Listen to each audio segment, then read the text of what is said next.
E buongiorno a tutti, una mattinata bellissima, siamo proprio qua all'aperto, Bello, fighissimo. prepariamo con Marco Il giardino. il giardino che è all'aperto, perché se Tutto- no al limite tutto tu cosa all'aperto. fai?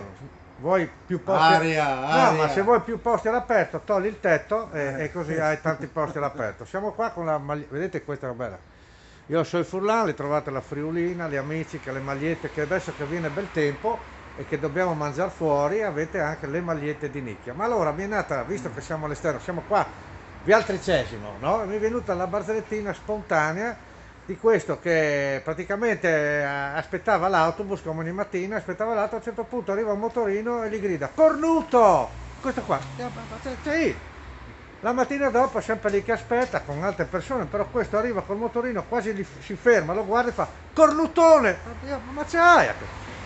La mattina dopo è cornuto, insomma cornuto, dopo la settimana, allora lui certo, baciare e dice alle femmine, scusa, io non sai però, alle 1 ogni mattina, col motorino, anzi giovani, che mi dice sempre cornuto, cornutone, cornuto, ma sì adesso io non voglio, però non sarà mica le robe, ma ci è vado a pensare, ma lei ha pensato che sono invidioso della nostra matrimonio, ma ci è vado a lei, certo no, lei, che è stupida lei, Chiacchierone. ma sì, c'ha calma, lascia stare, non sta a pensare, lascia stare. Ah, ecco, boh. Le mattine arriva, vede il motorino, bello che arriva, guardi si ferma e fa, cornuto, e spione! Sì.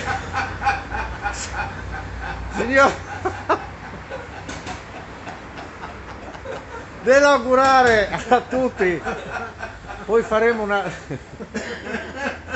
qualcos'altro perché io aspetta, non arrivo a capire certe cose. Allora Marco un giorno ci sediamo, no?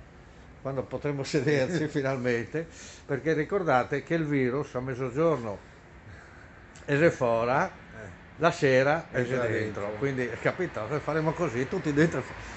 Grazie a tutti, le robe vergognosissime, dagli Ciao, amici delle ciao. 720, ciao, ciao, Ciao, ciao.